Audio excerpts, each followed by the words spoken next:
Sacred knowledge from the stars. Vedic truth heals ancient scars. Mantras clear the karmic way, bringing light to guide each day. Let the planets show their signs as the cards and stars combine. Ancient wisdom flows through time. Cards reveal the grand design. Om Namah Shivaya divine. Let the cosmic rhythms align. Om Shanti Om.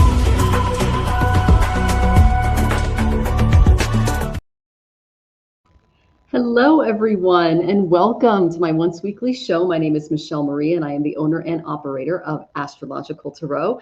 You can find me at astrologicaltarot.com. I'm both a Vedic and Western astrologer, as well as a tarot and oracle card reader. And today, before I bring on the lovely Gerald of Tarot Stash, I'm going to unpack the collective astrological map for July of 2026. This is a month of complex transits, reflecting on global volatility, structural upheaval, and a lot of corporate consolidation. So bear with me for a few minutes until we are joined by the lovely Gerald. I'm starting about half an hour early. So to grasp July's transits, we have to return to the marker of the era that we find ourselves living in right now. We had a total solar eclipse on April 8th, 2024, and this happened in Ravati Nakshatra. This is the stuff that came out after this eclipse is what caused my husband and I to leave Los Estados Unidos, the United States, because everything unfolding now, Project 2026, centralized nourishment, infrastructure, there's a lot of executive power, there's weakening public guardrails. It was all seeded after that eclipse. So this is the star of nourishment. It's the star of infrastructure. It's safety nets. Like I said, Ravati exposed Project 2025 as the restructuring of the United States framework. And since this 2024 eclipse, we've seen the institutional shifts mirror the Heritage Foundation's agenda. That's consolidating executive power, dismantling safety nets in public services. And this year's ignition points were the February 17th solar eclipse in Dhanishta, which rules wealth, resource hoarding, and capital consolidation, followed by the March 3rd lunar eclipse in Purva Falguni, linked to luxury and social contracts. So together they broke a lot of the old regulatory treaties and ushered in Project 2026, which is just an add-on to the Project 2025 that Ravati exposed. So the structural energy really pivoted on June 1st, 2026, when Jupiter entered Cancer.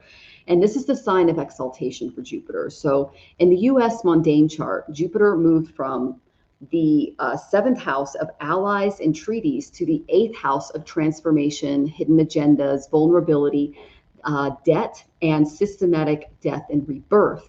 So Jupiter is exalted here until October 31st. And Jupiter stripped away the veil. It's going to expose the threat of global alliances, economic weaponization, and hidden forces that shape national policy. So let's, instead of going into the whole year, let's just focus on July, give you guys little bits at a time. So from July 1st to July 4th, July is going to open with a really fast, kind of unstable energy. Like I said, in the last month, we've got another super El Nino coming. It's going to bring some heat waves. So hopefully you're taking care and, getting those ACs going. But today, Mercury is stationary retrograde, and he'll be stationary retrograde Vargotama until July 12th. And that's going to amplify information, whistleblowers, legal details, and data shifts for us. So for the first 3 days of July, Kalsarpa Yoga briefly breaks as the moon moves outside of the Rahu-Ketu axis. That's what causes eclipses, giving us a little bit of a short pause.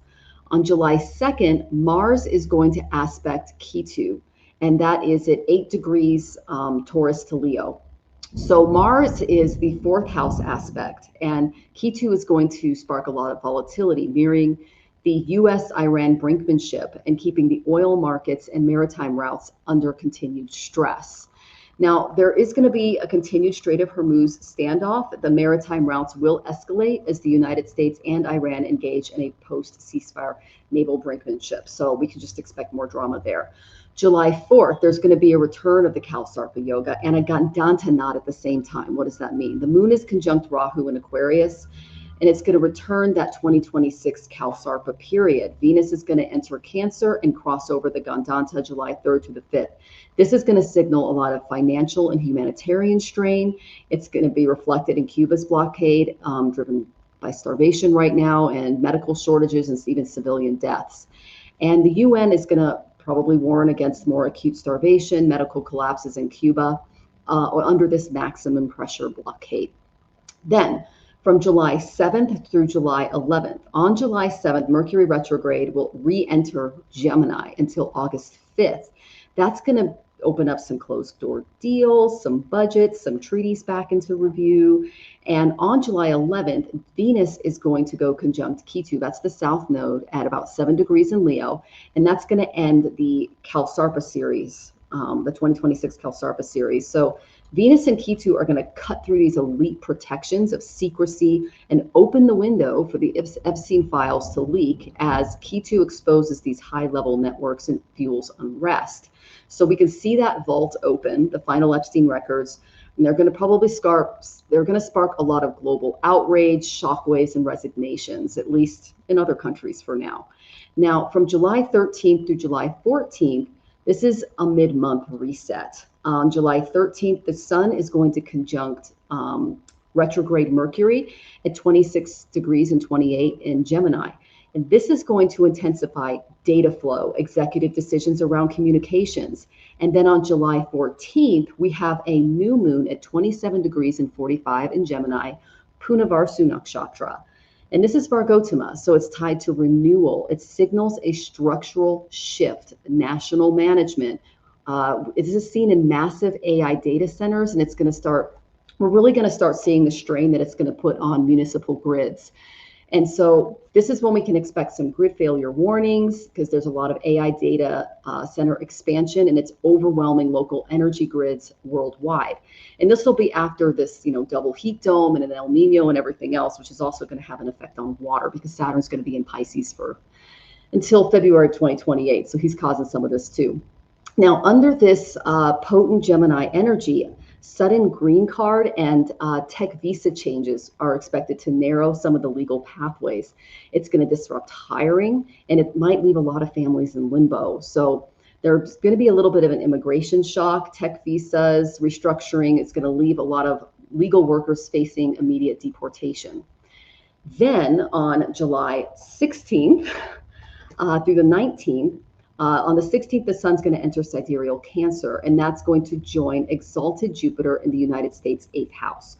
That's going to expose hidden power, policy overhauls, climate rollbacks, corporate resource hoarding, and a lot of legal shields around executive wealth. And the federal protections enacted will weaponize a lot of tax lawsuits and shield the executive branch assets from federal audits. So we can expect that. Then on July 19th, Saturn is going to aspect Mars. Saturn's going to be at 20 degrees and 28 in Pisces. Mars is at 20 degrees and 28 in Taurus. Now, if you combine Saturn's isolation, decay, and institutions with Mars's biology, bodies, and essential resources, this aspect mirrors the Ebola outbreak across DRC and Uganda. This was worsened by Doge cuts, which dismantled 80% of USAID and disease surveillance. So Saturn is going to be blocking Mars and Taurus, and that symbolizes starved medical infrastructure and frozen aid, leaving a lot of populations worldwide exposed. So there's going to be a bit of a WHO emergency as Ebola ravages East Africa, because there's so much defunding that happened to USAID infrastructure. Then on July 24th to July 29th, as July closes, this energy is going to turn inward, because on July 24th, Mercury turns direct at 22 degrees and 5 in Gemini. That's going to lock in immigration laws, tech shifts, data frameworks. And on July 27th, Saturn is going to turn retrograde in Pisces until December 10th. That's going to refocus on the last 2 years of institutional karma that dismantled a lot of safety nets, led to a lot of health defunding, and blockades that triggered systematic blowbacks. So another thing on June 29th, which is a good thing, we have Guru Purnima, but that coincides with an explosive full moon. Mars is also going to be aspecting, Mars and Taurus is going to be aspecting Venus and Leo, and a lot of raw passion will fuel protests as the public will resist a lot of the wealth consolidation taking place this month. A lot of civil unrest might explode. Mass protests may hit major U.S. cities over dismantled safety nets. There's going to be a Sun-Jupiter conjunction at 12 degrees and 10 of Cancer, and this is going to be in Pushya Nakshatra. Pushya is nourishment, and in the United States' 8th house, it signals growing corporate monopolies and powers under national security framing. So we can expect a little bit of that. Then we have this Capricorn full moon in Shravana Nakshatra. Now, Shravana broadcasts hidden truths as illusions fall in the collective faces Project 2026, global warfare, shifting human rights, and the need for internal sovereignty. So there's going to be kind of a new era. The Heritage Foundation is probably going to release more information regarding Project 2026, and it's going to solidify corporate and executive control in these areas. Okay, so that's just a rundown of some of the headlines we can expect to see in July based on the astrology. Now I'm going to get into sign by sign readings. Note that these readings are calculated using the sidereal zodiac. If you're joining me on YouTube, the link is in the description and in the chat. If you're joining on Twitch, you can go ahead to astrologicaltarot.com and click on free chart calculator. And if you're joining from Facebook, the link is right there in the description. Okay, so this, for accuracy, go by your Vedic ascendant and your Vedic moon sign. So, and know that there is a link to a free calculator in the description. Okay, guys. So let's start with Aries ascendants and moons. Okay, so with Mars in your 2nd house of Taurus, your focus is on finances, assets, family security. And on July 19th, Mars is going to receive Saturn's restricted aspect from your 12th house, while aspecting Ketu in your 5th. Jupiter is exalted in your 4th house, and that protects home, inner peace, and external chaos. Yay. Now, as far as relationships go, dear Aries, Venus is moving from your 4th house to Ketu in your 5th, and that's going to clear a lot of superficial bonds and romantic illusions. You may crave private, genuine connections, and there's going to be clarity around your children and family investments near July 11th. As far as career and money, dear Aries, Mars is going to drive wealth building and resource protection, but Saturn on July 19th, his aspect is going to warn of sudden expenses tied to foreign matters, compliance, or hidden debts. So avoid any type of speculation during this time. And also the July 29th Capricorn full moon is going to be in your 10th house, and that can culminate major career projects or role shifts. Okay. Now, as far as your health, dear Aries, watch your throat, your neck, your oral health, monitor your sleep and energy reserves, because Saturn's 12th house pressure may heighten your anxiety. So prioritize grounding routines. Now, here are some remedial measures for you, dear Aries. You can chant Hanuman's mantra on Tuesdays to channel Mars into like a disciplined strength. And this is a very simple mantra for Hanuman. Om Ham Hanumataye Namaha. And again, that's best said on Tuesdays.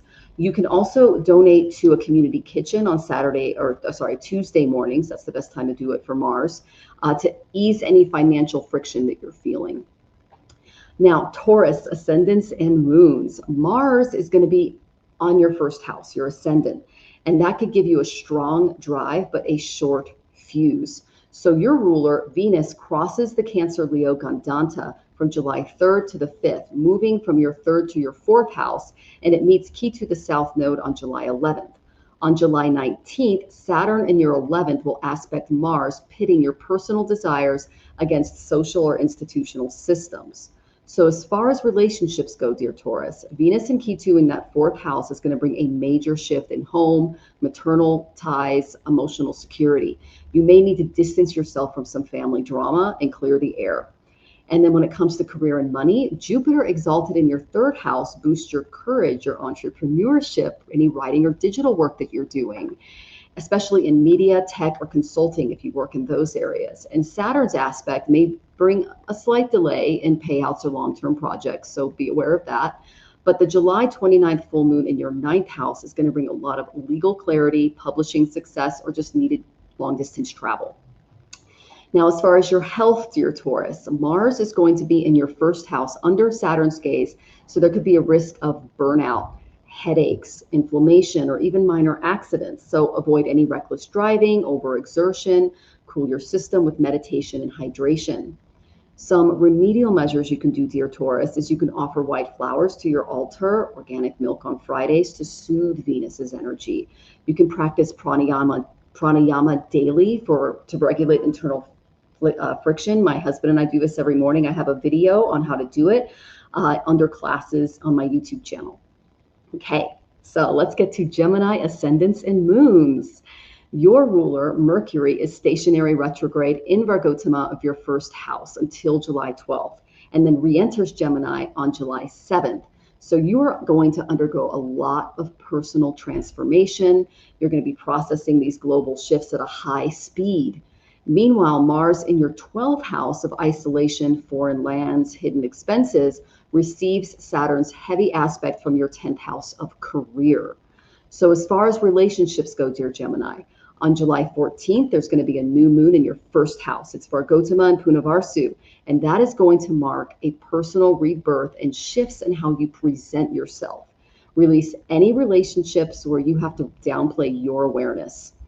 As far as career and money, Jupiter is going to be exalted in your 2nd house of finance and speech. He's going to be protecting your wealth, bringing in income through expertise, advisory work, ancestral resources, inheritances, things like that. Now, Mars in your 12th warns of funding cuts or hidden costs. So be aware of that. And then the July 29th full moon in your 8th house is going to closes, tax, insurance, and joint finance matters. So if you've been working on some of those things, this full moon is going to help you out. Now, as far as your health, dear Gemini, your nervous system is very vulnerable to overstimulation in July. The Mercury retrograde in the 12th house and Mars also are going to bring some insomnia, racing thoughts, or fatigue. So it's really important that you unplug after sunset, drink some tea, turn the lights down, take care of you, okay? Now, here are some other remedial measures you can do, dear Gemini. You can feed the birds. You can donate to an environmental or wildlife cause on Wednesdays to strengthen your Mercury. You can also light a lamp on Saturdays. They're best in the evenings to ease Saturn's pressure in your career sector. Okay, now let's get into Cancer ascendants and moons. Cancer, this is your defining season because Jupiter is exalted in your 1st house. He's right on your ascendant. This is beautiful. And this is going to be until October 31st. And he is transiting Pushya Nakshatra. So this is going to happen until August 18th, bringing wisdom, protection, and a lot of vitality your way. However, Mars in your 11th house of networks and gains receives that Saturnian heavy 3rd house aspect from your 9th house on July 19th. So what does this mean for relationships? Venus is entering your 1st house on July 4th, enhancing compassion and charm. But the July 29th full moon in your 7th house of partnerships will bring a decisive turning point. Any kind of weak structures around your relationships will dissolve while authentic commitments formalize. Now, when it comes to your career and money, dear Cancer, Mars is going to activate income and networking, but Saturn's 9th house aspect may bring foreign, legal, or ideological delays. Stay ethically aligned. The July 29th Sun-Jupiter conjunction in your sign positions you as a trusted leader and advisor. Now, as far as your health, dear Cancer, Jupiter is going to support your immunity, your vitality, but it may also increase weight, fluid retention, and overindulgence. So just stay active, okay? Some remedial measures you can do, dear Cancer, is you can honor Guru Purnima. This is on July 29th by thanking and honoring your mentors, your teachers, elders, people who have made your life better through their own guidance. And you can donate food on Thursdays, okay? Now let's get to Leo ascendants and moons. Now, pressure is going to gather in your private sectors. Your ruler, the sun, moves into your 11th house of gains, into your 12th house of isolation by July 16th. And he's going to join up with exalted Jupiter. Ketu in your 1st house meets with Venus on July 11th, while Mars in your 10th house of career faces Saturn's harsher aspect from your 8th house. So as far as relationships, the July 11th Venus Ketu conjunction in your first house will bring personal detachment. It's going to strip away the need for validation, applause, or status. You may feel temporarily isolated or misunderstood during this time, but true intimacy requires looking beyond appearances to get through this. As far as career and money, dear Leo, Mars in your 10th house is going to sharpen that career drive and your independence. But Saturn's July 19th aspect from your 8th will bring bottlenecks, policy shifts, any tax or government friction. And on July 29th, there's going to be a Capricorn full moon in your 6th house. And this highlights victory over disputes, debts, or any workplace competition that you've been undergoing throughout the last couple of months. As far as your health, your ruler is entering the 12th house alongside Jupiter. So protect your vitality, any low energy, routine medical matters, detoxes may arise, and prioritize deep rest. Some other remedial measures you could do, dear Leo, is you could offer water to the rising sun while reciting Gayatri mantra or a solar affirmation to steady that inner fire. And I'll go ahead and give you Gayatri's mantra. Om Bhur Swaha Tat Savitur Varenyam Bhargo Devyasya Dhimahi Dhyo Yo Na Prachodayat. And thunder just happened after that, so it's powerful. Okay, Virgo is lightning. Virgo ascendants and moons. So this is your ruler, Mercury, is stationary retrograde and Virgo in your 10th house of career until July 12th. So revisiting past contracts and public roles are going to happen for you in July. Mars in your 9th house of wisdom and law is going to receive Saturn's heavy aspect from your 7th house of relationships on July 19th. And then Jupiter exalted in your 11th house is going to support your revenue and protective networks. So as far as relationships, dear Virgo, Saturn in your 7th is going to restrict Mars in your 9th, creating boundaries or coolness around your shared beliefs, your travel plans, and especially any legal contracts. So patience and realism will help bridge that gap. As far as career and money, dear Virgo, Jupiter in your 11th house will bring cash flow, mentorship, and supportive alliances despite some volatility. And the July 14th new moon in your 10th house resets career direction and launches a technical project. On July 29th, a full moon in your 5th house, that's going to bring a lot of creative, this is the new moon in Capricorn, it's going to bring a lot of creative investments, speculative plans, they're going to come to fruition, which is good. Now, as far as your health, dear Virgo, career anxiety may affect your digestion or gut health. So avoid overeating, especially while you're working, and use daily walks to ground your mind. So mindful eating is important. Other remedial measures you can do is you can feed cows or stray animals on Wednesdays to strengthen Mercury. You can keep silver or a clear quartz on your desk or altar for emotional and professional balance. All right, Libra ascendants and moons. Now, your ruler, Venus, crosses the Cancer Leo Gandanta July 3rd through 5th, and he moves from your 10th house to your 11th house, meeting up with Ketu, the South Node, on July 11th. Meanwhile, Mars in your 8th house of transformation and joint finances will face Saturn's heavy aspect from your 6th house of debts and conflict, and that's going to be on July 19th. So for relationships, Venus Ketu in your 11th is going to prune your network, helping you release any shallow friendships, corporate drama circles, social spaces that no longer nourish you. And a key realization about long-term dreams or alliances can arrive around July 11th. Now, as far as career and money, Jupiter is exalted in your 10th house, and that supports growth, promotions, a stronger public authority.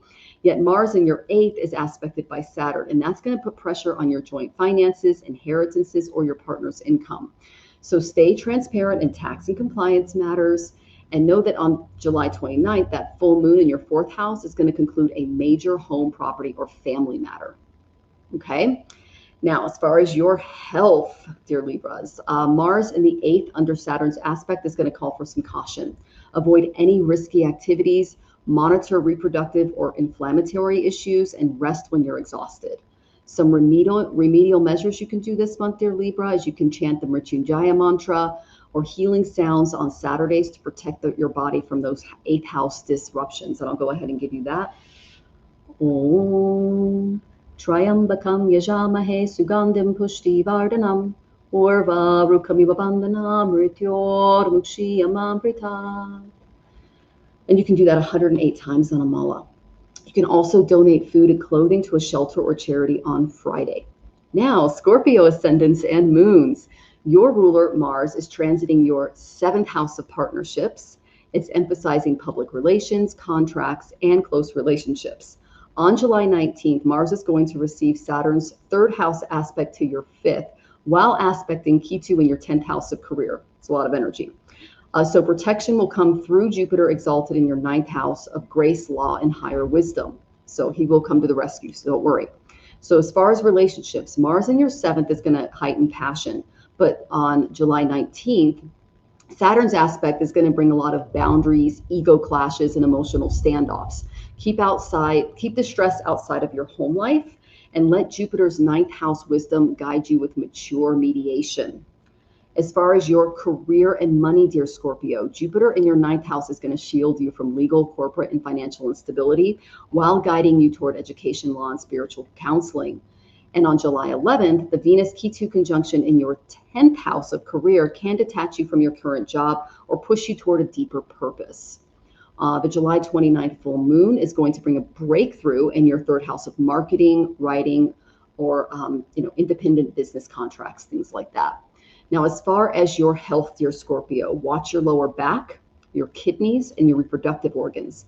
The Mars-Saturn tension may create stiffness or muscular strain from suppressed frustration. So it's important that, do yoga, stretch gently, make sure to hydrate definitely during the month of July, especially with these heat domes coming. Now, some other remedial measures you can do is you can offer prayers or light a lamp to Lord Shiva on Mondays to steady your relationship sector.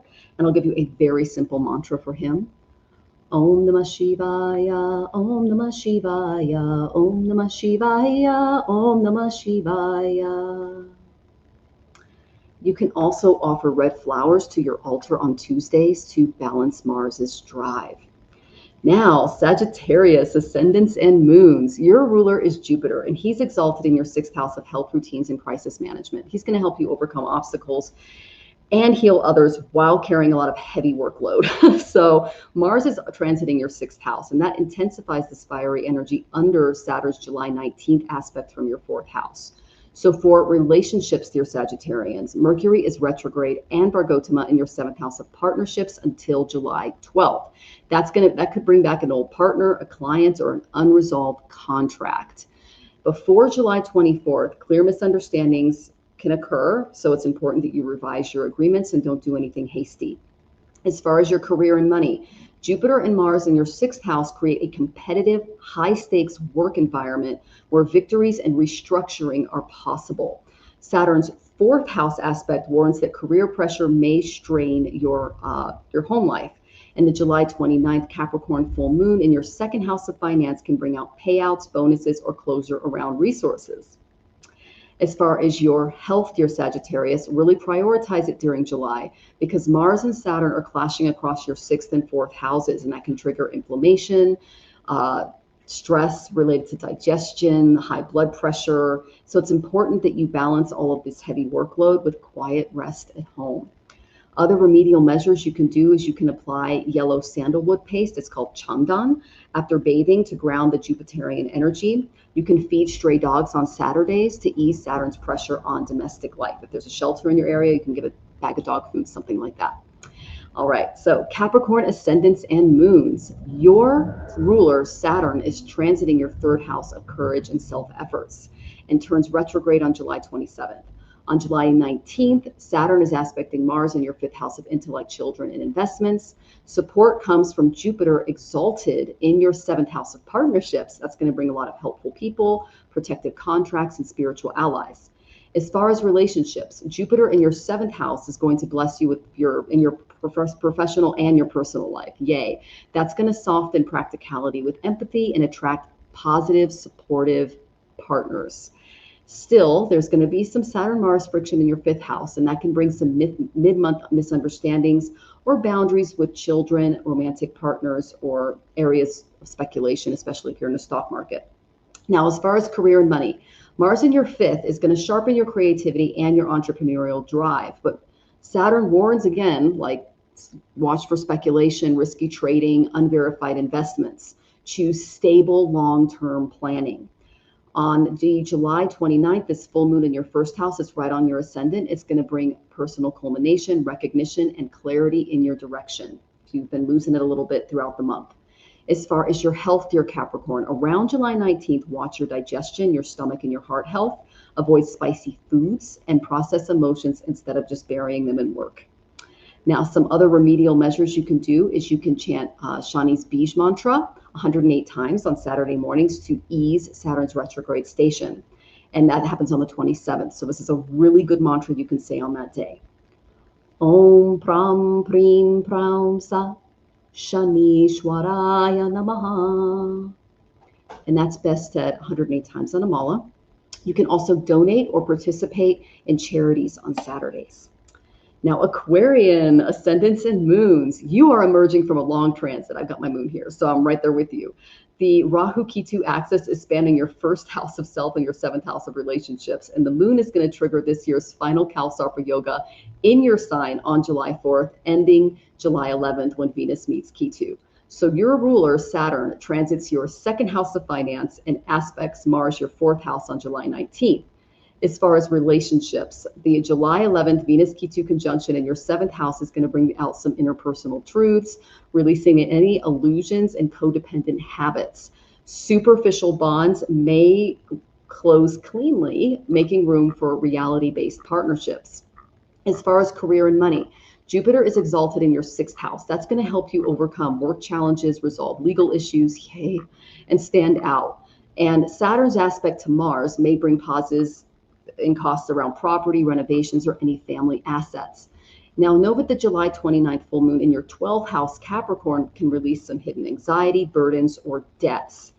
And as far as your health, dear Aquarius, the Mars-Saturn tension on your fourth house can bring some emotional unrest, chest tightness, or fluctuating blood pressure. So keep your home calm and supportive. Some remedial measures you can do is you can donate food, warm clothes, blankets to elders of the unhoused on Saturdays to channel Saturn into service. You can also keep a copper vessel of water in your room overnight and then pour it into a plant each morning to ground excess energy. Now, Pisces, ascendants and moons, last but not least, your ruler, Jupiter, is exalted in your fifth house of creativity, wisdom, intellect, and children. That's going to bring a lot of spiritual protection and mental clarity in and around you. Saturn in your first house will turn retrograde on July 27th. And on July 19th, aspect Mars in your third house of courage, communication, and siblings. So as far as relationships, dear Pisces, Jupiter exalted in your fifth will deepen love, family guidance, and connections with your children. In romance, you can offer a lot of calm wisdom during this volatile collective energy. As far as career and money, the Mercury retrograde is occurring in your fourth house until July 12th, and that asks you to revisit property, home office, or local business matters. Mars in your third is going to fuel your writing, any digital launches you've been thinking about, bold moves. But Saturn's July 19th aspect can cause tech or bureaucratic delays. So just be aware of that day. Refine rather than force on that day. Don't try to push it too hard because you're going to hit a brick wall. The July 29th full moon in your 11th house of gains will bring long-awaited rewards or breakthroughs. Now, as far as your health, dear Pisces, Saturn in your first is going to demand a lot of discipline on your part. Watch for joint stiffness, low vitality, heaviness, and support your body with gentle yoga, minerals, warm baths. That's great for Pisces. Other remedial measures you can do, dear Pisces, is you can celebrate Guru Purnima on July 29th with a ghee lamp or a candle. You can put yellow flowers on your altar and just honor all of those who gave you spiritual guidance throughout your life. You can also chant the Guru mantra on Thursday mornings to strengthen Jupiter's protection. I'll give you a very, very simple one. Om Guruve Namaha. Om Guruve Namaha. Om Guruve Namaha. And you can do that on a mala 108 times. And so that is the astrology for July 2026. And I am now so happy to welcome our guest tonight. His name is Gerald, and his channel is Tarot Stash. All of his links are in the description. Gerald is, we call him Cowbell because he's beloved for his joyful energy, his practical tarot wisdom, and of course his legendary mustache and magical mischief. We had a really great conversation in the chat today about discernment on his show. Definitely watch the replay if you missed that show. It was excellent. All of his shows are worth the replay. But with nearly 30 years of tarot study, Gerald brings a lot of practical tarot tips. He does deep dives into magical tools on his channel. He has a very creative living, which is very inspirational. And he's humorous, he's authentic, and he's curious. So he also collaborates with his AI assistant, Quill, to brainstorm and organize ideas for his show. And he comes out with just amazing ideas, especially with Jamie and Wandering Mountain Bard. And he's very humorous, and he takes human creativity and he puts it front and center. So know that his product links are in the description. Be sure to subscribe to his channel if you haven't already, and schedule a reading via his Calendly link, which is also in the description. So let's take a breath, let's settle in and begin tonight's readings. Welcome, Gerald. More cowbell, everybody. We can't get enough of them, guys. I'm glad to be here. Glad to be here. Thank you. And thank you for joining me for the Laugh and Learn About Discernment. It was a really good show. Mm-hmm. I'm glad I leaned in and did it. Yes. And I just finished posting 3 additional videos for members. Oh. I got to figure out when I'm going to schedule part 2. Yeah, that was such a great conversation. And, you know, Jonathan and I, we went on our walk with Rosie, we were making dinner, and we were still talking about it. You know, like, when did we learn about discernment? And was it something we, like, not a lot of us really tackled that subject when we were younger. It was something that we learned as we got older. So I thought that was really interesting as far as the... Thank you. Yeah, that was really well done. So guys, definitely check that out. It's very much well worth the replay. Sorry, I'm getting weird pop-ups on my screen. you can watch the playback at double speed if you want. Yes, so. You can. Oh my goodness. I got a beautiful compliment from Purple Elephant Deb H, who said, I watched the playback on regular speed. Wow. That's a really high compliment, and I'll take it. It is. Oh, I love it. Oh my goodness. Well, I love your Queen of Wands background, the summer solstice sunflowers and the Tarot Stash shirt. Oh, yes. Lovely. Oh, yeah. We've, they're perfect. They are. So let's say hi to some lovelies in the audience. The lovely Venus is here. Good to see you, Venus. Everyone's saying hi. Karen is here. My natal moon is in Gemini. I have Virgo, Sun, and Mercury. Venus ascendant in South Node. Ooh, it's going to be a busy month for you. Hershey, the shadow reader, is here. Sending positive vibes, dear. And thank you for reminding everyone how the show works, Venus. That's very sweet of you. Mm-hmm. The lovely Delphi is here. Says, hi, friends. Lovely music to my ears. Thank you for love your chants. And love Gerald. He is funny. He's so funny, you guys. And let's see. Plucky is here. Good to see you, Plucky. Hey. It was wonderful talking to you on Gerald's channel today in the chat. And Steve is here. Blessed day to you as well, Steve. And the lovely Jonathan is here. Say hi, Jonathan. There he is. While I was giving the readings, you guys, there was a lightning and thunderstorm going on. So I heard that. I was like, ooh. Oh, yeah. Pay attention, kids. I'm glad we have internet because Mercury's going, he's stationing direct retrograde today. And so I'm glad that we're here. All right, a world citizen, I will go ahead and get your number 1 in line. Thank you for your tip. The lovely Timmy is here. Lovely to see you. Hey. Kiba is here. Good to see you, Kiba. Yeah. And let's see. And then definitely made my rough morning smoother. Oh, that's good, Hershey. Okay. And then let's see. Let's do. And then Hershey says, I have to wait for tomorrow to reread the chat because I'm not talented enough to keep up the chat and run the show, breath and fall down at the same. Yeah, it's a lot of behind the scenes, isn't it? Yes. For those of you who do not know what's involved in making a YouTube live, there's more than meets the eye. Yeah, there's a lot of gears backstage. Yes. All right. And then she says it was wonderful, Uncle G. Good exchanging all the good vibes shared. A whole lot of good magic all around. Oh, lovely. And okay, Venus, I'll go ahead and get your question in. Thanks for doing the YouTube-y things, Hershey. Appreciate you. Thanks for putting the links up, Venus. All right. I do think that I saw Twisted Sushi as well. Let me go ahead. Oh, did I skip her? I haven't gotten there yet. I don't think you've gotten there yet. Oh, Wild Lilac. I did by sign, Sidereal, Rising and Moon. Okay. If you don't know what that is, I have a free calculator on my website, astrologicaltarot.com. It's in the description.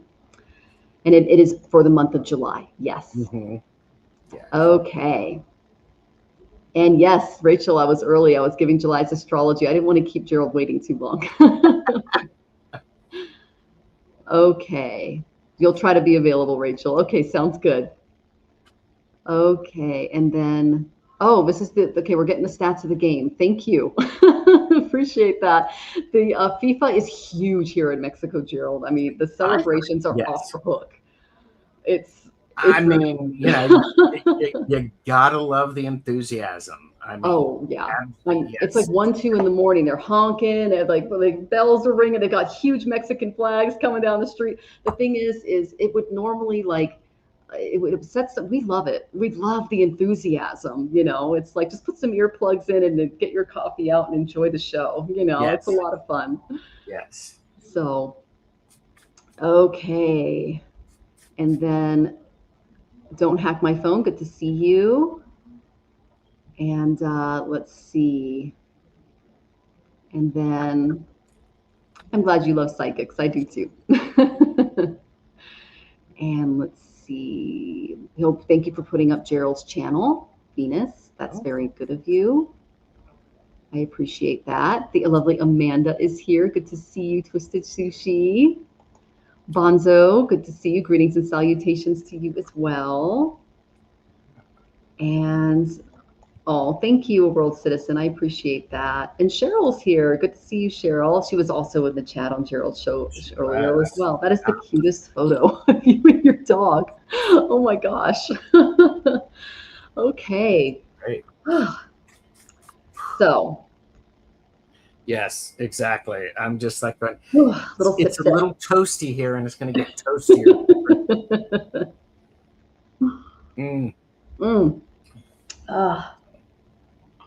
So let's get to some of our questions. Yes. All right. So Venus, you are second. And make sure to get yours in. There it is. Okay. So I got Venus's question in, and we also have a World Citizen, you are first. How do you see my legal actions against my apartment management? I signed with an attorney recently. Okay. We'll definitely go back and find out where your sidereal ascendant and moon is in the Vedic, because there is a lot of legal stuff happening in July, 9th house energy. Okay, so check that out to make sure you have those dates written down in your calendar and you can keep track of that. We're going to pull a few cards for you. Legal actions against my apartment management. Okay. You know what I'm going to say for entertainment purposes only, and make sure you are working with your attorney to help keep things going. Is this an experienced attorney, or is this somebody who is actually new to this type of to this work? Because I got the Page of Cups reversed, which is about immaturity. So I am a little concerned about that. However, I also got the Page of Swords, which is a very nice card because this is somebody who is actually trying to find the truth. That's a good thing. You want somebody who is trying to find the truth. it does feel like they have a lot of support around them. If they're part of a law firm, it sounds like they might have a good relation and a fair amount of support to assist them. And I would really pay attention to all of the timing things that Michelle Marie talked about, because I got vulnerability. I got the 9 of Wands. Mm-hmm. 9 of Wands is about, you're almost done. You've got a little bit going, but with this reversed, things aren't necessarily going to feel like they're going to flow in the best manner possible. But that is supported by the 3 of Pentacles, which is about collaboration. Be willing to hear what the other says and be willing to use your discernment and find out more information. There may be an opportunity for some collaboration, so everybody benefits instead of it plowing somebody down. That's what I have for you, a world citizen. I want to know how this works out for you. Yeah, definitely. Well, I got the North Node in Capricorn, so there will be some success for you, okay? Because what this tells me is that Capricorn, if you keep a very business, practical headset regarding what's going on, you mentioned you're a Cancer moon. If that's sidereal, Jupiter's right on top of you, is going to be your good luck planet, okay? Until October 31st. So there will be, your hard work will pay off regarding a lot of the legal stuff that you're doing. The main energy that I did get that you need to be mindful about is, Gerald picked up on some immaturity. I got the Queen of Pentacles reversed. This represents a feminine energy who might be overspending. They're irresponsible with money. They're not using their best judgment. And that's kind of that, 9 of Wands energy as well, reversed. So be aware of this particular energy in and around the dealing. And the best way to deal with it is to take on the energy of the Knight of Wands. The Knight of Wands moves things forward, doesn't allow the drama to stop them from taking action, okay? They're very progressive. They can move forward because of their self-confidence. And this is a team leader. So this can help mitigate the Queen of Pentacles reversed energy when it comes to the legal issue that you're dealing with right now. Okay, so beware of that Queen of Pentacles reversed energy, because it's kind of greedy, it's a little overbearing, but the way through that is to really focus on that like energetic team leader energy, and that's really going to help you regarding the more negative aspect of that Queen of Pentacles. Now, I did get the 5 of Wands reversed. This tells me that if you're going across a lot of challenges, a lot of struggles and obstacles, go to that Knight of Wands for help, but don't, how do I say this? Don't give in to the conflict where it disrupts your own peace and harmony, okay? Don't engage, I guess, is the best way to deal with any major things that come up. So if the Queen of Pentacles maybe lies or says something that is untrue or submits a document that doesn't really line up with the facts, let it go. Go to the Knight of Wands and say, hey, let's fact check this. Let's look at this and clear things up legally before moving forward. Okay, so you have a supporter. You also have someone who can cause some issues, but overall, pretty good energy in and around this. Okay, and best of luck to you. Yeah, come back and let us know how you're doing. Please. Okay. Yeah. Some more lovelies came in. Let's see. Kelly is here. It's lovely to see you, Kelly. Welcome. Stardust is here. Lovely to see you, Stardust. And okay. All right. Good luck getting on the stage, Rachel. Cheryl, I'll get your question in. Oh, and you're feeling the moon, Rachel? Yeah, it's an intense one. I did a short on that earlier. If you guys want to check it out, what we can expect for today. And Susan, I'll get your question in. It's lovely to see you, dear. Linda De Gonzalez is here. Hi, Linda and Wanda. Amanda, I'll get your question in. And oh, blessings to you too, Hershey. All staying hydrated. Yep, keeping that energy up. Love that. Oh, yeah. Yeah. Very true. So let's do our next lovely question. It's Miss Venus. In Western astrology, I have big things happening in my chart. At this time, could you please see what your astrology says for me the next couple of months to be aware of and look forward to? Okay, so while I pull up your chart, Gerald, you can pull cards. Mm-hmm. And now let me look at your astrology real quick, Miss Venus. Yes, full moon about right now, Linda. Yeah, and we also have the Mercury retrograde going on. So if there's any pauses or weird things going on, I did extra remedies this morning, made sure everything was at 100% in the house, just in case the power went out. So we're as prepared as we can be here. So Venus, next couple of months, the energy that I have for you, it's a bit of an interesting mixed bag. How's that for vague?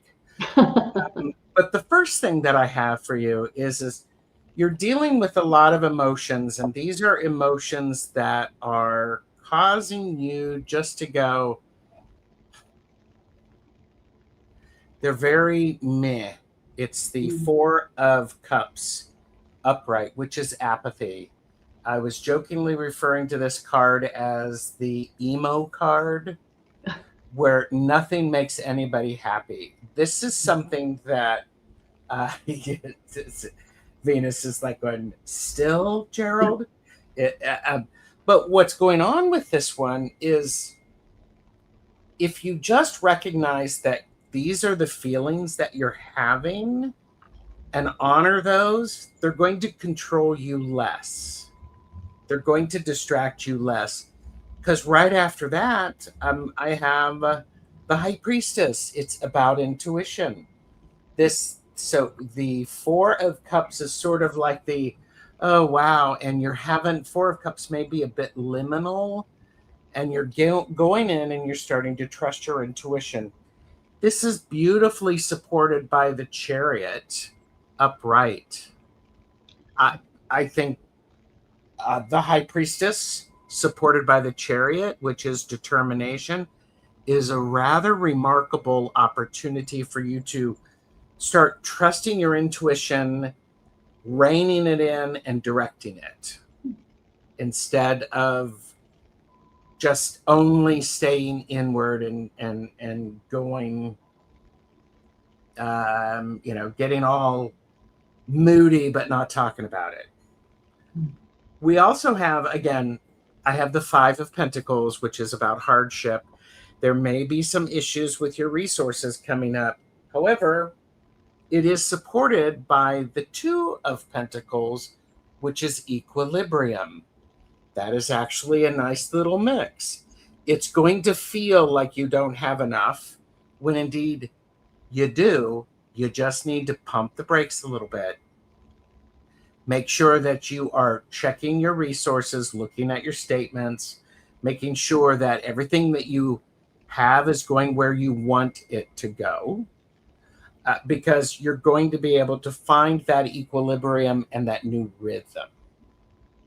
I am very interested to find out what Michelle Marie found out from your chart. Okay, so I'm looking at your chart, Miss Venus, and the moon is happening in your 12th house of losses. So that's kind of that meh energy that Gerald picked up on. It's also asking you to take a look at your resources, because your house of resources is getting eclipsed by Rahu and Ketu, and will be all the way up until December 5th. So you do have enough in savings, you're okay, but that 8th house is going to create some transformations. It's going to bring some issues in and around finances. So he really did tap right into that with his cards. Additionally, you have, let's see, the Venus Ketu conjunction is going to be taking place in your 8th house as well. That's shared resources, family inheritances, as well as major transformation. So it's important that you keep an eye on anything that's going on in the family regarding those types of matters. And if you are getting symptoms in an area, because it is also the house of, chronic issues and things like that, just make sure that you're doing your routine checkups and things like that, because you do have Venus on your ascendant in your chart. And when Venus is eclipsed by Ketu, especially in the 8th house, it's just important to, double check the health concern stuff. Okay. Also, any hidden secrets and things like that can also come out. Additionally, Saturn is going to be in your third house of self-efforts, and he has been for a while. So if you feel like you've been running up against a brick wall, that's what's going on, especially as he went over your sun about a year ago. That was a bit of a peak. Additionally, he's aspecting your ninth house of long distance travel. And that is directly aspecting your Saturn opposition with Mars. So you have a Saturn-Mars conjunction in Sidereal Virgo. It's going to get aspected by Saturn and Mars this next month in July. So any long distance travel, obviously, if you have to do it, great, but expect a lot of problems, okay? That's just, when we went through this, we ended up, it took us a 6-hour flight from Seattle to Puerto Vallarta, turned into 3 days and sleeping on the floor at LAX for Jonathan and I when that happened to us. So it's just something to be aware of if you do plan to travel. Now, Jupiter is going to be in your 6th house. So he can help you with hidden enemies. He's really encouraging you to work on your daily routine. And anyone who works for you can be of help during this time as well. And that's until October 31st. And you are also undergoing your Uranus opposition. And that's going to hit a peak when we hit the eclipses in August. That's the 12th and the 27th to 28th. Okay, so that of August. So just be aware of those dates, because you're not only getting eclipsed in your 2nd and 8th houses. That's what Gerald brought up. That's 2nd house of savings and the 8th house of inheritances, money. It will also affect, let's see here.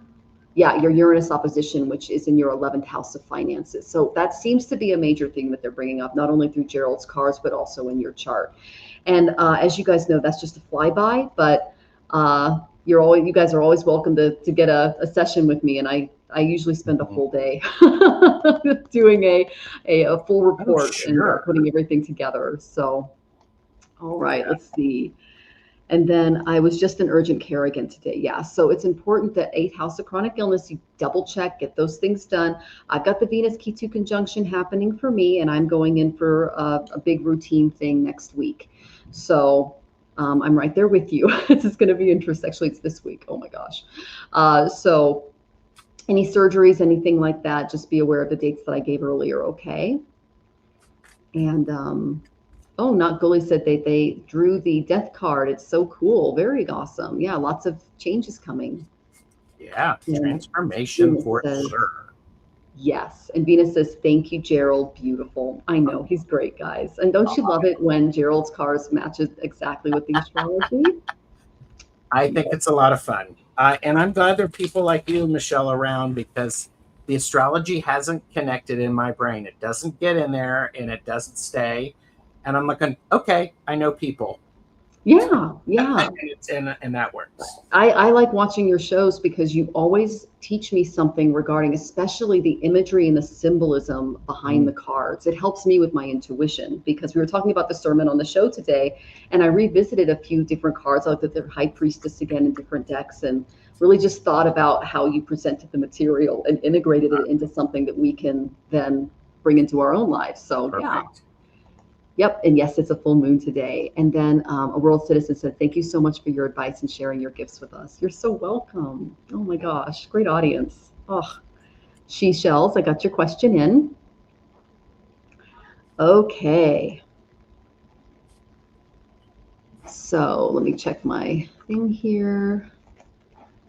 Our next person in line is Cheryl. Is my high school class ring lost? Okay, well, let's look.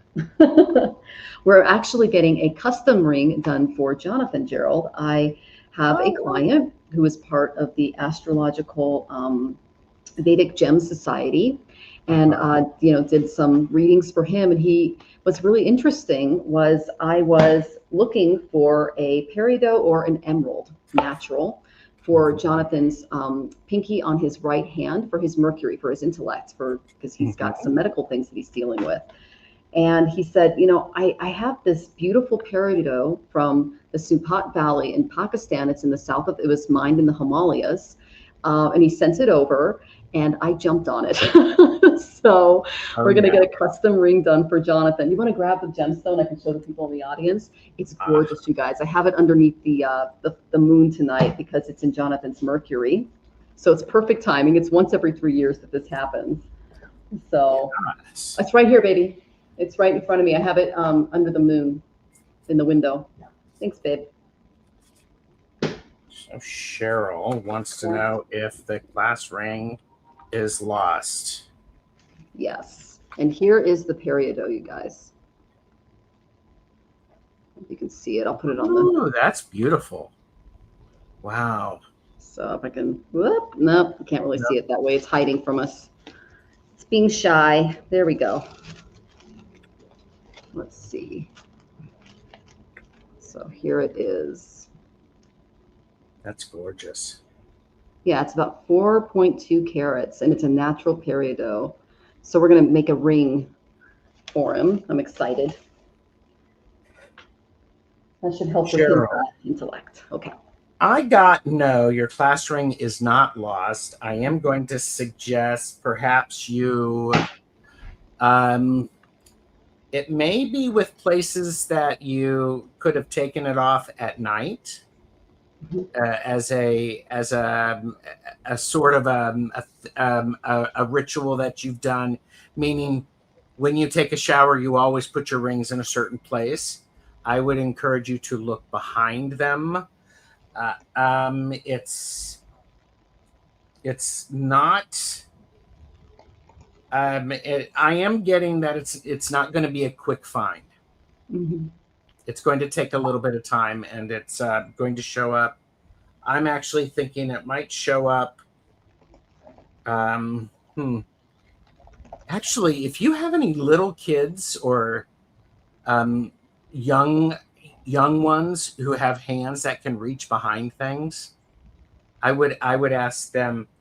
I am getting the sense that it may be October before you find it. Mm-hmm. That's I hope, but I don't think it's lost. I think it's currently misplaced. Mm-hmm. So I think you can find it.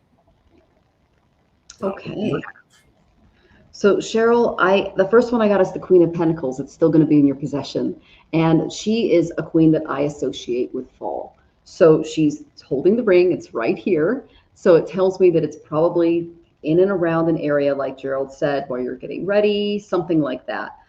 I get that you will indeed find it because I got the 8 of Swords, but it came up reversed. So you're going to have to change the way in which you're looking for it. The main thing that I got in and around this is that, you're going to see reality in a way forward. It's going to be like a aha moment that occurs to you. And you're going to be like, oh, that's what I did with it. Okay. As far as your routine, it could have been your beauty routine. Like, do you take your rings off before you, put your lotion on, or before you go in the shower? Something about your beauty routine could be related to this. Okay. So that's the main thing that I got. But then I got Bima. So just to have strength, know that you will eventually find it. It tells me that, your hard work and trying to find it will pay off. And that if you follow your daily routine through like just consistent effort, like just go throughout your day. Like the other day, I was trying to find one of my rings, and I remembered, oh yeah, I did a whole load of dishes, and because I didn't want it to go down the sink, I put it up on the shelf, something like that. So that's going to help you find it. Okay. But I got beauty, which tells me it could have been a beauty routine that you do, because I take off my rings before I shower, or I put on my lotion or my oils and stuff. So it could be something that simple. Okay. I haven't seen it in 20 years. We moved twice from moving out from my parents' home in 1980. Okay. Well, I was just doing my pendulum. Pendulums are great. It is upstairs. It's in a closet upstairs. And it's in a box. Okay. And while you were talking about the beauty routine, the pendulum was definitely twirling. I'm wondering if it has something to do with costumes or nostalgia stuff. Yeah. Or things that you You sold the house in 2024. So I'm just curious if it's in the nostalgia box. Yeah. So, but I think upstairs closet. Okay. Yeah, and it could be with other high school stuff, you know, or something like that. Yeah, that's great, Gerald. Yeah, I got the beauty card and I just went, maybe it's routine, but yeah, you're right. If it's been gone for 20 years, it could just be for safekeeping there. And she goes, I will look. Thanks. Awesome. Yay. Let me know. I want to know. All right. Manor Avid, welcome. Good to see you. Okay. Just making sure I get all of your questions in here. Okay, Linda, I got your question in if there's time. Okay. So our next lovely question is Susan. I just got into singing camp, but if you have time, should I pursue the Frank Lloyd Wright House for the church or institute headquarters? Wow. Whew. That's some big stuff, Susan. So Susan is doing a huge nonprofit, Gerald, and she's looking for a headquarters to station it at. And we got really great cards for how it's going to go. It's very service-based. It's a very beautiful organization that she's starting that helps people from all walks of life. Oh, we got stuff jumping out for you, Susan. Wow. Very active deck. Okay, so I'm looking to see if you should pursue the Frank Lloyd Wright for the church.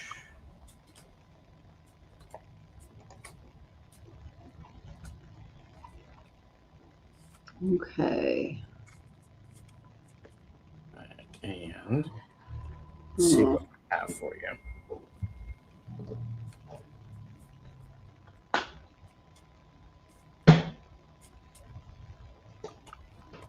Okay, Miss Susan.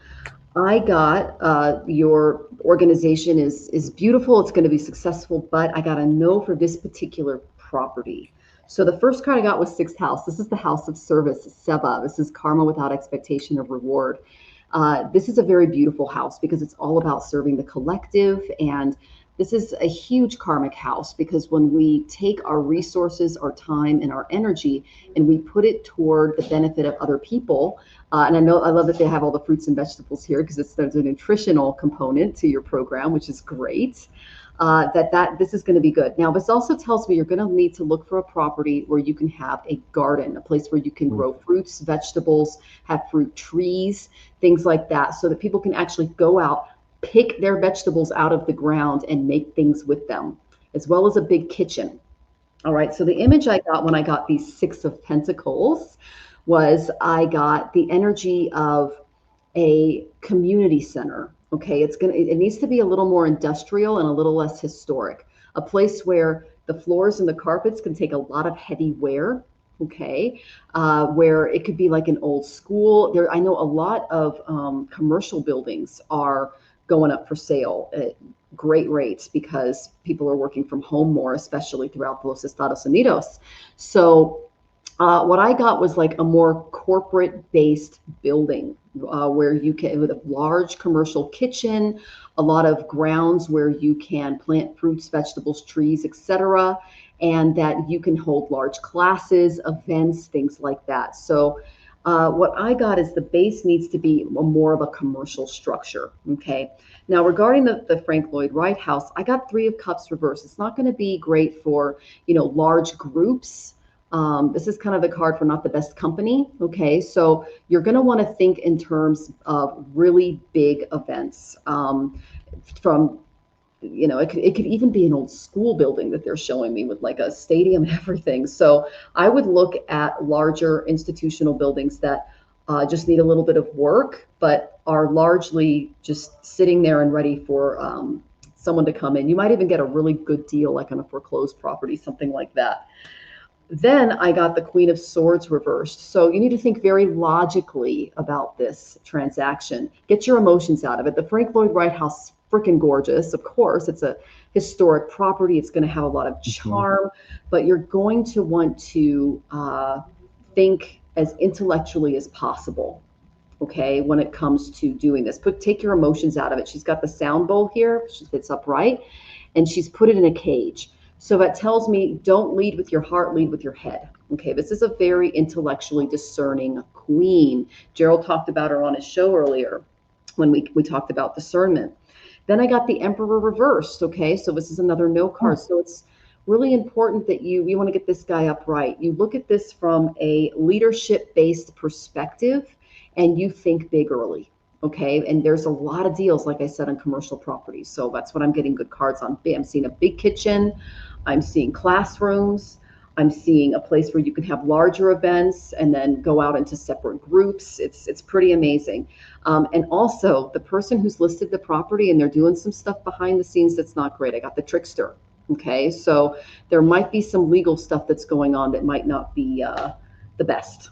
Okay, so the organization is great, but you're going to want to think a little more commercially and a little less regarding, because again, this isn't a bed and breakfast like your gorgeous place that you sold. So you're going to have to think a little bit differently about this venture and the things that it can offer. Okay, I'm excited to see what you're. That is great advice, because what I'm feeling about the Frank Lloyd Wright house, it's a great house and it has a lot of heritage, which is going to quickly limit what you can do with it. If it's on the historic registry preservation list, you're not going to be able to do a whole lot of changes to the structure, and people might want to see it because it's a historic house, but it also could limit you. I did get a nice pair. I got the 7 of Pentacles and the 4 of Wands. 7 of Pentacles. Let's talk about some gardening. Let's talk about the 4 of Wands, a structure in which people can use what it is that they make. I do have a feeling the house might end up being more costly than beneficial to you. You love the house. It's a great house. It's well respected. Be careful. It could be a bit more. It's whatever you do, it's going to take much more research before you make that decision. Because I have the 8 of Pentacles, which is about research and learning and figuring things out. But you're also going to need to get the Queen of Cups, which is about. You really are drawn to it because of your attachment to it. However, spend a little bit of time, and it does feel it's nice.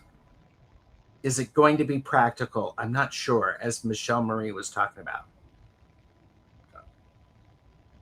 There you go. Okay.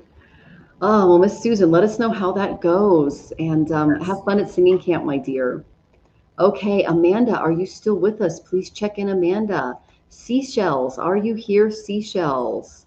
Linda, are you here, Miss Linda? Let us know. You are the next 3 in line. And yes, we are taking, questions are closed, but we are taking donations, okay? So, all right. Okay, see there. Okay, yay! All right. So, Amanda, I am now super into organization and routine. I've seen your Facebook posts. My doctors have put in a referral for weight loss surgery for me. It's abundance and good energy to keep coming. Okay, you got it. Now, again, definitely rewatch the July transits, especially if you plan on having the event in July, or sorry, the surgery in July, because we do have a Mercury retrograde going on, and we have some major planetary aspects going on. And I know how difficult your pregnancies were, so oh my goodness, I'm glad that you're okay and babies are okay, but that put your body through a lot. So I love that you are prioritizing self-care and you're seeking good medical advice and doing what's best for you moving forward. Okay. you're looking, it feels very much like you're getting things organized and you're taking steps to help make things continue to be better and much more positive for you. And part of that, Amanda, I want to say part of that is it's going to be an emotional journey. It's going to be much more emotional than what you expect it to be. I know 3 people who have had weight loss surgery, and they went into therapy before, and they stayed in therapy afterwards, because it has to change your relationship with food. However, that being said, you want to be youthful and still able to do things with your children, which is really very important. I have the world reversed, which I am going to say it is an unfinished business. You're still writing it. You are still working through, and you're still making these beautiful, beautiful changes. What is really important for you is to make informed decisions. This is the Queen of Swords. Think about it. Ask lots of questions. Listen to the answers. Talk to people. Know what you're getting into, and be willing to hear the answers that you may not want to hear. I have 2 of Swords reversed, which is a good card, because it's you're seeking truth. What is it really that is going to help? That's a really key thing, because I have the 8 of Pentacles reversed, which is boredom. It's not just a one and done thing. It's actually how you're working on moving your life and how you're going to move forward from here, which is going to be a lot of letting things go, and changing the way you're engaging with the world. So I hope that gives some additional things for you to consider. I'm actually really happy with seeing Truth Seeker and Informed Decisions. That makes me feel much more comfortable. So that's what I have. I'm curious what you have, Michelle Marie. Well, Gerald, I got positive cards. So it's like usually Gerald gets the positive cards and I come in with the warnings. So this is nice. I get a break. There you go. Yes. So definitely everything Gerald said, that's excellent advice. And I love that you have friends who have been through this. So you can offer that practical wisdom as well. The first thing I got was Leo. This is a card about leadership. It's about a pleasure and joy. Okay. It's also the house of children. It's the 5th house. So this tells me that really taking leadership and authority over your weight loss journey, it's going to bring you so much self-confidence. You're going to feel like you're kind of stepping back in time to how you used to feel and be, especially before the pregnancies and everything else, because that has a lot of effect on our bodies as women. So you're really taking leadership, and the guides love that. Okay. And they really want you to step into self-confidence as you do this. And Gerald gave great advice about going to a therapist about this, because again, your relationship with food, with your body, with everything needs to change, especially because I'm guessing you're still breastfeeding now, but you had Aurora and then you had a baby right after Aurora, and both pregnancies were very intense, okay, for both you and babies. And so I'm glad that you're doing this. I got 10 of Pentacles. Okay. So, Love that. I know. So yeah, really allowing your family to be a part of this journey, any kind of security, or this is the heart of wealth and lineage and familial support. So really relying on your family as a support system, like when you come back from the surgery, calling up various people in the family to help you with the babies, to help you clean the house, make meals, turn it into a family dynamic activity. Because I know your second pregnancy was very serious. You gave us a full rundown of that on social media, and that was scary. So they understand why you're doing this. They are going to really appreciate the fact that you're putting yourself first, so that you can be as healthy and contributory for not only your children, but as part of this beautiful family unit. So really use them as a resource. Do not do this on your own, okay? So in addition to getting a therapist, also rely on those family members to step in, especially after, a major surgery, stuff like that. You're not going to be able to do the things that you normally do throughout the day. Okay, then May I got add something to that, course, especially around the 10 of Pentacles? Because I got a nudge what's happening, and I wrote it down. You're changing your life, and you're also giving the opportunity for your children's lives to change. Because suddenly this is going to be a family activity. Everyone is on board. Everyone knows, well, we're going to go out and we're going to go play. We're going to have something green for dinner. This is, it feels like it's cutting some familiar, family ancestor issues. So you're setting things straight. Yes, she loves the 10 of Pentacles too. Me too. Yes. Okay. So then I got the lovely King of Cups. Gerald recommended a therapist. This is one of my therapy cards, in addition to the Queen of Cups. This is a healer, a counselor, someone who's very understanding. He can help you bring stability to your emotions. He can be a compassionate ally and an ultimate listener. So it's really important that you find this really positive masculine energy that you can relay your journey to, and who can be a very positive support system in and around you, because this is going to be a very emotional as well as mental and physical transformation for you. So this just supports what Gerald said about finding therapy to help you on your journey as well, and really leaning into that, because that's going to help you with the self-confidence piece. Okay. And then she goes, I'd love for them to be involved. I'd love that. Oh, that's fantastic. Yes. Okay. Oh, yeah. Yeah. Okay, some patience. Good to see you. You put your question in the coffee app. So you are next. You're our next tipper. And then we're going to do lightning round for the rest of the questions. Okay, guys? Because we want to respect Gerald's time. So some patients asked, let me go to the app. I want to check on my friendship with the woman who was in a very dark place. She vanished. Oh, my goodness. I can't find her. I want to know, if possible, if she's okay, and if there's a future where we can connect and be friends again. Okay, well, don't try to be savior, because that's the last one that the last time we looked at her energy. It's important you protect yourself, but let's look to see what can be done within appropriate boundaries. Okay. Could you do me a favor and take Amanda's comment off? Oh yes, thank you. It'll distract me a little bit. Thank you for reminding me, because I was opening up the app over here. Oh, of course.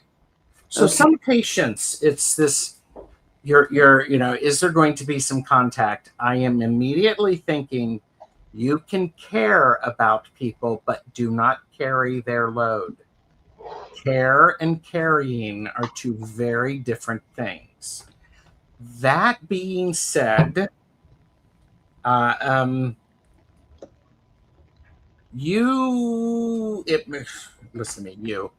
it might be beneficial if you energetically make yourself available if this person feels like they want to reach out, but do not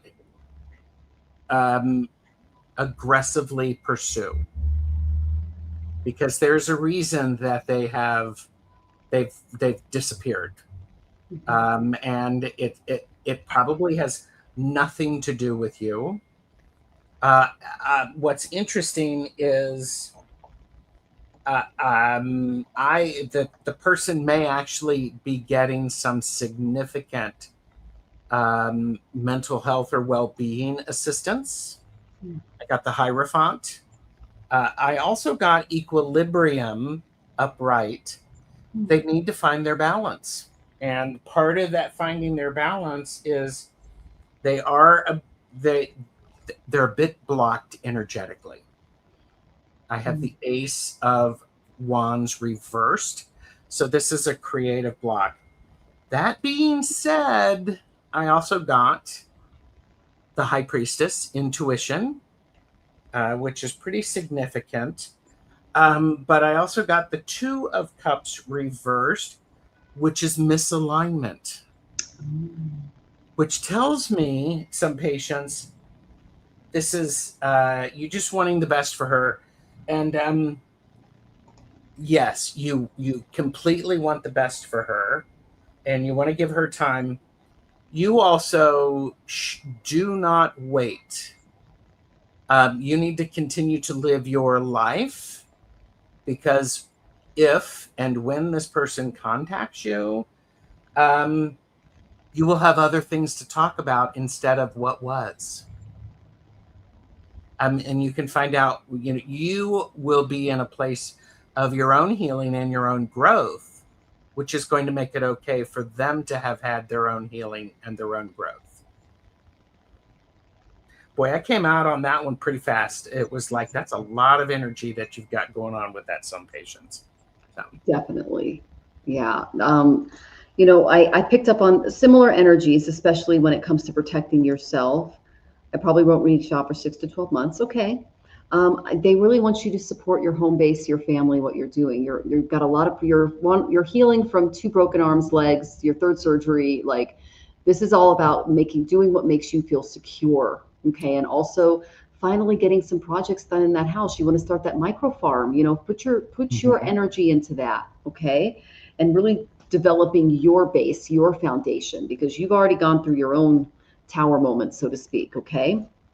I got that she may have met someone. I got a Knight of Cups energy in and around her. Okay.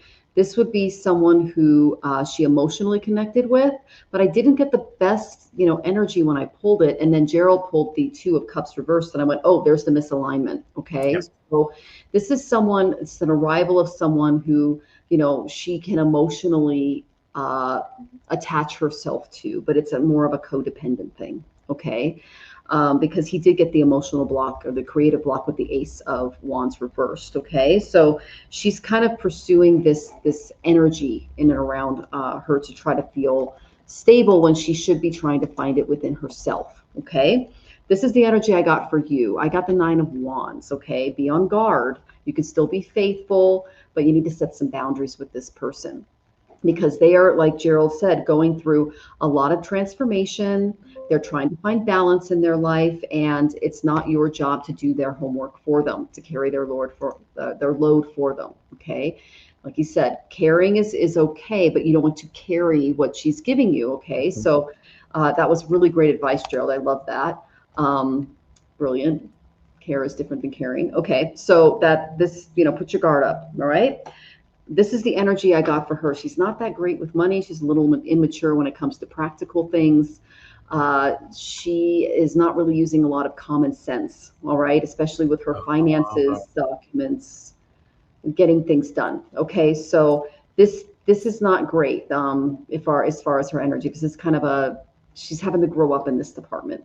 Okay. And then, yes, the microfarm and healing. The deer just had 2 fawns, and they're hanging out in my yard all day. That's so cute. I love that. Very nice. Okay. So hope that was helpful. And I'm glad that you are already telling us that you're setting boundaries. So, all right. Yeah, those boundaries are really good, because I had forgotten that you'd been through, I don't know, a few challenging things yourself. Yeah. And so, yeah. Worrying about somebody else might be a nice distraction from your own healing, but you've been working hard at that. And that's important, to keep that momentum going. Okay. Great advice, Gerald. So we have Seashells, and then Linda De Gonzalez, and then we have Manor. Would you like Seashells, Gerald? May I ask about a person I keep running into? He has kind eyes. He can see me on a spiritual level. What is that about, or his connection for me? Yeah. You Seashell. Okay. And then I'll do Linda De Gonzalez. Overview of the next 3 months. You got it. Okay. Ask about a person I keep running into. Be kind. If they're these eyes, I swear, like he can see me on a spiritual level. What's that about? Well, I'm going to ask what that's about. And what that's about is, how quite lovely. I'm doing all of those things that we hate that readers do when they're pulling over cards. Oh, and isn't that, wow. I've not, ooh, look at that. But seashell, here's an interesting thing. The energy around it is, there's this interesting thing for you is this is inner peace. This is the idea of temperance, and it is upright. What's happening for you, this has activated something within you to go, huh, somebody could see that I am all that, and I am pretty dang amazing. If this person may simply have activated it. They may not be the one to do all of those things, but you needed the reminder, didn't you? You needed the reminder. And if you have not flirted with this person in a responsible fashion, I might encourage you to do so responsibly, because why not? How are you going to know if you don't ask? And then that card is supported by the Knight of Pentacles, which is commitment. I'm not saying that anything's going to happen, but nobody's going to know unless you ask, and there's nothing wrong with you asking. That also being said, I have charismatic, the Queen of Wands. Hello. You could be the bright shining one, and you're getting his attention, and he's in awe of that. I found out he lives on the same floor. Well, okay. Here's the thing to keep in mind. Do not overcommit to this. Flirt responsibly. Go out on a couple of dates. You be you. Have fun with it. Have fun getting to know whether or not this person, and if you go out for coffee, it's just coffee. It's not a commitment to the rest of your lives. Just enjoy finding out. Get some excitement about it. Because I'm looking at this, and boy, let me tell you, I get very excited. There's a whole lot of excitement energy. It's sort of that, ooh, okay. That's what I have for you, seashells. Okay. And this is making me red in the face. He's beautiful in his eyes. Look at me. Okay. Well, here's the thing. Maybe he's also thinking, wow, she's beautiful, and she's looking at me, and she's making me blush. Okay. Let us know how it goes. I love this. Me too. Oh my goodness. Okay. So come back and let us know how it goes, seashells. Okay, Miss Linda De Gonzalez. After Linda De Gonzalez, we have Manor and we have Vicky Divine. Which one would you like, Gerald? I can do Vicky. Okay, and I'll do Manor. Okay, so Linda, all right. So you are a Leo Lagna. Okay, so that means that if this is sidereal, Saturn would be in your 8th house. That's Ashtami Shani events. So that's major events. And that's kind of what I'm seeing here. And it has to do with your money, your house of finances, and some people that are in and around you. Oh, lightning just went off when I said that. And then the thunder. There's the thunder. So it's, wow. So that was like less than a mile away. All right. So we got lightning and thunder as part of your reading. The first card I got was Sagittarius. This is all about staying true to your belief systems, relying on that inner guru, paying attention to the inner spiritual voice, especially during meditation. And I know that you do this because you access the Akashic records. Doing your spiritual practices are going to help you over the next 3 months because you have a lot of energy coming your way, and it's some karma, okay? But we're going to help you kind of navigate through this, okay, Linda? And this is an omen, but it's going to be all right because, you're preparing yourself for it. Okay. That's the beauty of the tarot. It helps us discern things ahead of time so that we can prepare and be aware. All right. I got the Ace of Pentacles reversed. Okay. There may be a delay in expectation of income. Your business might not be doing as well as you hoped. There might be some greed in and around you. And this is going to cause a fear of taking risks. Okay. Because there's some, I'm getting 8th house kind of Ashtama Shani energy, especially if you're a Leo ascendant, you're going to be going through this. So that's the astrology and the tarot coming together there. Then I got the King of Cups, but he came up reversed. This would be a male energy in and around your environment. This is a manipulative masculine energy. Be very cautious of taking advice from this individual because they go by their negative impulses. They're not authentic, okay? They're a little selfish and insecure, and they might bring out some power struggles or, jealousy between other people, okay? So if you find especially an emotionally controlling man in your environment, do not give him power over you, your decision making, or what you choose to do over the next 3 months. Then I got the King of Swords reversed. This is another masculine energy. This is someone who is not using their intellect appropriately. They treat people unfairly. They can be a little deceptive, manipulative, mean-spirited, or controlling, and mentally abusive at the worst. So if you find yourself being treated with injustice, do not give this person power over your life. You stand in your own autonomy, take control. Then I got the 10 of Wands, but it came up reversed. So this tells me that anything you try to push through and work, they're asking you to release it, delegate it. You're not going to see the results if you take this on by yourself. You're going to be wasting your energy. So it's important that you do not take on too much excess responsibility over the next 3 months because there is a block in place. It's a money block because you have some negative energy that may be in and around you. So don't waste your energy on people that are not supporting you. Create some clear boundaries there. And, again, we have some retrogrades going on, Linda, and there's also a Saturn-Mars conjunction going on. The eclipses in August will be directly on your ascendant. Okay, that's going to bring a lot of crazy stuff there, especially with Ketu being there. So at the August 12th and the 27th and 28th, you're going to want to be at home doing your spiritual practices. Do not do anything out in groups or public if you can on those days. If you can't avoid it, then try to avoid the drama as much as possible, okay? But you are getting eclipsed right on your ascendant. You've got Saturn in your 8th house of major rebirth, transformation. It creates an Ashtami Shani Yoga, which brings drama like this, okay? So it's just really important that over the next 3 months, you really stay on your spiritual lane. Don't give into the drama and don't try to push your agenda forward too much, because when the South Node hits our ascendants, it creates a lot of blockages, okay? So that's the best advice I can give you, and I hope that was helpful, my dear. But know that your spiritual practices and knowing that this is coming is going to kind of help you through this. And of course, the lightning has now stopped. So it's just trying to get your attention. Yes, that's the guide saying, we're here, Linda. Don't worry. KK Spiritual Intuitive, welcome.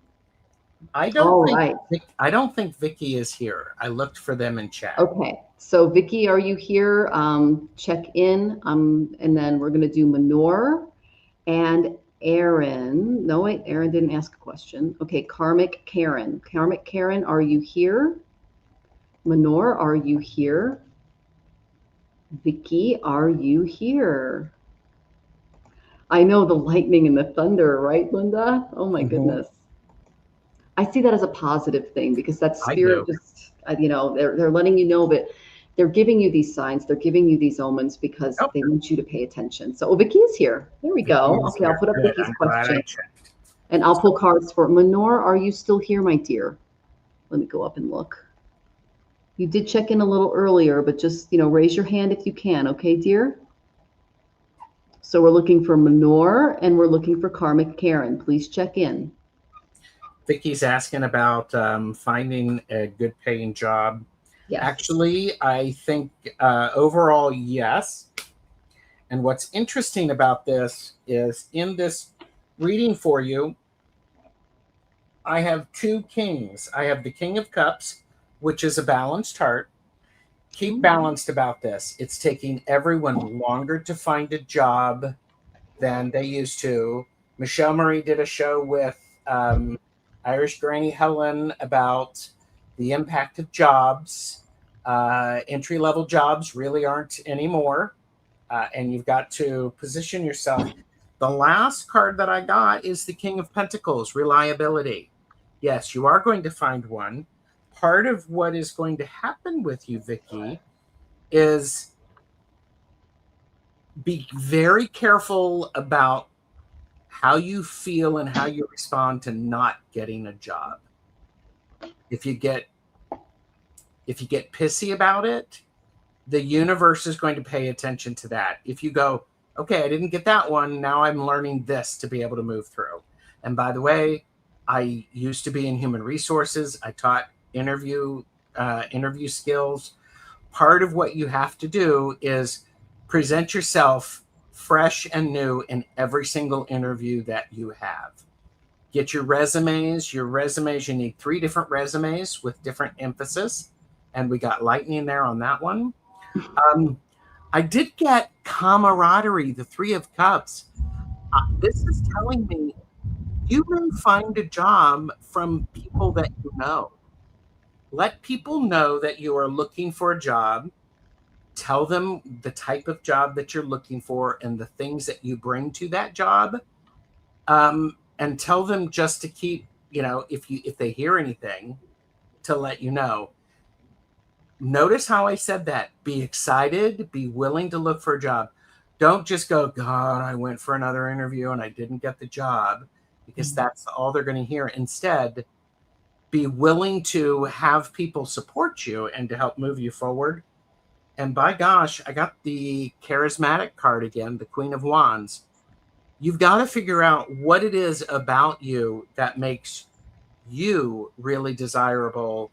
And when you're talking with someone, when you've done a cover letter and updated your resume, you need to prove to them and show them why you are the best candidate for this job and how you are going to help the company shine. I hope that gives you some insight, Vicki, and keep going. Woo, it's tough. It is, definitely. And the other 2 the other 2 questions have not come in. So I said, next person, I guess that's you, Vicki. So I got 6th house. It needs to be, and it blew. It needs to be based in service, something that you've done before. The entry-level positions are not really being filled right now, AI, and it's taking up a lot of that, okay? So something that's based in service that you've done in the past. You're going to want to avoid this personality. Okay, Gerald got the Queen of Wands. I got the King of Wands reversed. Someone who's trying to control your inner queen and smush her down. This could have been a past boss that could be affecting your self-esteem moving forward. And Gerald mentioned gratitude. I got the gratitude card. So yeah, you can't make this up, guys. So just make a list of the things that you are very grateful for when you do get the position, and that'll help you stay in your light. But try to avoid allowing that last boss that might have not treated you as well into the mix, and see this as an opportunity to just continue work that you've already done in the past. Like this needs to be something that you've had experience in before. Okay. And it's service based is what they're telling me. Okay.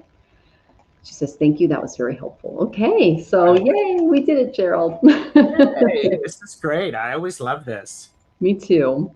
So do you have any shows or events or anything that you would like to advertise? I would like to advertise memberships on my channel. Mm-hmm. And I would like to advertise the opportunity for people to get private readings from me. Mm-hmm. And I now have software that helps me do that. The memberships, when I do a great show, like a Laugh and Learn that I did today, which there will be a part 2, I try to do videos just for the members. And those won't see the public viewing because I want to thank people for caring enough. Tomorrow, Jamie and I are on for Back and Forth with Jamie and Gerald, and we are getting to the final gallery in the Museum of Us. And I recommend that. I am with Linda De Gonzalez on Thursday with Jonathan Daly. And I'm looking forward to that show. I think it's going to be a lot of fun.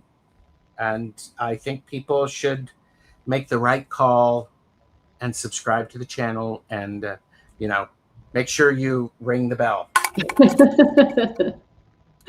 Perfect, Gerald. Thank you. I will be on same time next week. I do a weekly astrology update every week. Again, definitely watch the replay from the beginning of the show today. Yes. Go to my site, astrologicaltarot.com, to schedule readings, connect with me on social media, as well as looking into setting up an appointment with me. So Yes, and Venus says, ring the bell, the cowbell. Yeah, I mean, in a world where you could have anything, you just want more cowbell. A disco cowbell. There you go. A disco cowbell. Yeah, well, I had to. Yes, we just love Gerald, guys. Okay. So I want to say I'll be here same time next week. Thank you all so much for joining us. All of our links are in the description, and we look forward to seeing you July 27th when Gerald will be back. It was Mercury retrograde today, and it'll be Saturn retrograde the next time we meet. So that'll be interesting to see what happens. Yes. So. All right. All right. Take care, everyone. Om Shanti.